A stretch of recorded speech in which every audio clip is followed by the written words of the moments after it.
Hello everyone, ಮನೆಯಲ್ಲೇ ರುಚಿಕರವಾದ ಗೋಬಿ ಮಂಚೂರಿ ರೆಸಿಪಿಯನ್ನ ಹೇಗೆ ಮಾಡೋದಂತ ತೋರಿಸ್ಕೊಡ್ತಾ ಇದ್ದೀನಿ. ಇದನ್ನು ಮಾಡಲು ಅರ್ಧ ಕೆಜಿಗಿನ ಒಂದ್ ಸ್ವಲ್ಪ ಜಾಸ್ತಿ ಇರುವ ಗೋಬಿ ಗಡ್ಡಿಯನ್ನ ತೆಗೆದುಕೊಂಡು ಈ ತರ ತುಂಡು ತುಂಡುಗಳನ್ನಾಗಿ ಮುರಿದುಕೊಳ್ಳಿ ಅಥವಾ ಕಟ್ ಮಾಡ್ಕೊಳ್ಳಿ. ಎಲ್ಲಾ ಪೀಸ್ಗಳನ್ನ ಕಟ್ ಮಾಡ್ಕೊಂಡ್ಬಿಟ್ಟು ಒಂದ್ ಅರ್ಧ ಚಮಚದಷ್ಟು ಉಪ್ಪನ್ನು ಹಾಕೊಂಡ್ಬಿಟ್ಟು ಈ ಗೋಬಿಗಳನ್ನೆಲ್ಲವೂ ಚೆನ್ನಾಗಿ ತೊಳೆದ ನಂತರ ಒಂದ್ 5 ನಿಮಿಷ ಉಪ್ಪಿನ ನೀರಿನಲ್ಲಿ ಬಿಟ್ಬಿಡ್ತಾ ಇದ್ದೀನಿ. ಆಮೇಲೆ ಇನ್ನೊಂದು ನೀರನ್ನ ಹಾಕಿ ಇನ್ನೊಮ್ಮೆ ತೊಳೆದ್ಕೊಳ್ತಾ ಇದ್ದೀನಿ.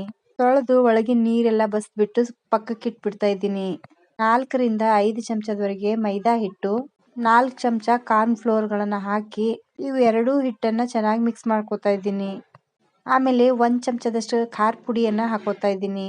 ರುಚಿಗೆ ತಕ್ಕಷ್ಟು ಉಪ್ಪು, ಸ್ವಲ್ಪ ಗರಂ ಮಸಾಲೆ, ಸ್ವಲ್ಪ ಅಲ್ಲ ಬೆಳ್ಳುಳ್ಳಿ ಪೇಸ್ಟ್, ಒಂದ್ ಅರ್ಧ ಚಮಚದಷ್ಟು ಕರಿಮೆಣಸಿನ ಪೌಡರ್ ಅನ್ನ ಹಾಕೊಂಡ್ಬಿಟ್ಟು ಅರ್ಧ ಗ್ಲಾಸ್ನಷ್ಟು ನೀರ್ ಹಾಕಿ ಈ ಹಿಟ್ಟನ್ನು ಚೆನ್ನಾಗಿ ಮಿಕ್ಸ್ ಮಾಡ್ಕೊತಾ ಇದ್ದೀನಿ. ಡ್ರೈ ಆಗಿರುವ ಗೋಬಿಯನ್ನ ತೆಗೆದುಕೊಂಡು ಈ ಹಿಟ್ಟಿನ ಮಿಶ್ರಣಕ್ಕೆ ಹಾಕೋತಾ ಇದ್ದೀನಿ. ಹಾಕ್ಬಿಟ್ಟು ಒಂದು ಅರ್ಧ ತಾಸು ಮ್ಯಾರಿನೇಟ್ ಆಗಲು ಬಿಟ್ಬಿಡ್ತಾ ಇದ್ದೀನಿ. ಮ್ಯಾರಿನೇಟ್ ಆದ ನಂತರ ಇನ್ನಿಷ್ಟು ಮೈದಾ ಹಿಟ್ಟನ್ನ ಹಾಕೊಂಡ್ಬಿಟ್ಟು ಎಲ್ಲಾ ಗೋಬಿಗಳನ್ನ ಹೈ ಟು ಮೀಡಿಯಂ ಫ್ಲೇಮ್ ನಲ್ಲಿ ಇವುಗಳಿಗೆ ಫ್ರೈ ಮಾಡ್ಕೊತಾ ಇದ್ದೀನಿ. ಸ್ವಲ್ಪ ಫ್ರೈ ಆಗಿಂದ ಹೊರಗೆ ತೆಗೆದ್ಬಿಟ್ಟು ಮತ್ತೆ ಎಲ್ಲಾ ಗೋಬಿಗಳನ್ನ ಫ್ರೈ ಮಾಡ್ಕೊಂಡ್ಬಿಟ್ಟು ಎಲ್ಲಾ ಫ್ರೈ ಆದ ಗೋಬಿಯನ್ನ ಇನ್ನೊಮ್ಮೆ ಫ್ರೈ ಮಾಡ್ಕೊತಾ ಇದ್ದೀನಿ. ಗೋಬಿ ಏನಾದ್ರೂ ಹಸಿ ಬಿಸಿ ಇದ್ರೆ 2 ಸತಿ ಫ್ರೈ ಮಾಡೋದ್ರಿಂದ ತುಂಬಾನೇ ಗರಿ ಗರಿಯಾಗಿ ಫ್ರೈ ಆಗ್ಬಿಡುತ್ತೆ. ಫ್ರೈ ಮಾಡ್ಕೊಂಡು ಉಳಿದಿರುವ ಎಣ್ಣೆಯಲ್ಲಿ ಈಗ ನಾನು ಸಾಸ್ ಅನ್ನ ರೆಡಿ ಮಾಡ್ಕೊತಾ ಇದ್ದೀನಿ.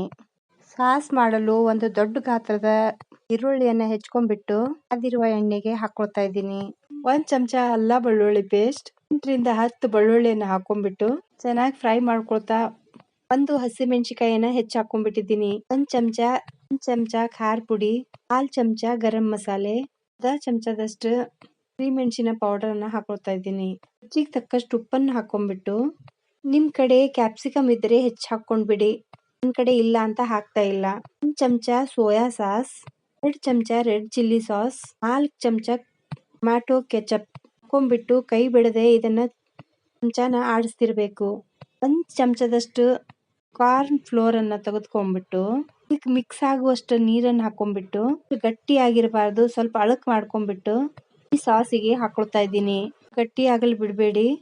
ಫ್ರೈ ಮಾಡ್ಕೊಂಡಿರುವ ಗೋಬಿಗಳನ್ನ ಇದ್ರೊಳಗಡೆ ಹಾಕಿ ಚೆನ್ನಾಗಿ ಮಿಕ್ಸ್ ಮಾಡ್ಕೊಳ್ತಾ ಇದ್ದೀನಿ. 2 ಟೇಬಲ್ ಸ್ಪೂನ್ ನಷ್ಟು ಈರುಳ್ಳಿ ತಪ್ಪಲನ್ನ ತೆಗೆದುಕೊಂಡ್ಬಿಟ್ಟು ಇದ್ರ ಮೇಲೆ ಹಾಕ್ತಾ ಇದ್ದೀನಿ. ಸ್ವಲ್ಪ ಕೊತ್ತಂಬರಿಯನ್ನ ಹಾಕೊಳ್ತಾ ಇದ್ದೀನಿ. ಎಲ್ಲವೂ ಮಿಕ್ಸ್ ಆದಾಗ ಗರಿ ಗರಿಯಾದ ಗೋಬಿ ಮಂಚೂರಿ ಟೊಮ್ಯಾಟೊ ಸಾಸ್ ಜೊತೆ ತಿನ್ನಲು ತುಂಬಾನೇ ರುಚಿಕರವಾಗಿರುತ್ತೆ. ನೀವು ಟ್ರೈ ಮಾಡಿ ನೋಡಿ. ರೆಸಿಪಿ ನಿಮ್ಗೆ ಹೆಂಗ್ ಅನ್ಸಿತ್ತಂತ ಕಮೆಂಟ್ ನಲ್ಲಿ ತಿಳಿಸಿ. ನನ್ನ ರೆಸಿಪಿ ಇಷ್ಟ ಆತಂದ್ರ ಲೈಕ್ ಮಾಡ್ರಿ, ಶೇರ್ ಮಾಡ್ರಿ, ಸಬ್ಸ್ಕ್ರೈಬ್ ಮಾಡ್ಕೊಳ್ಳಿ.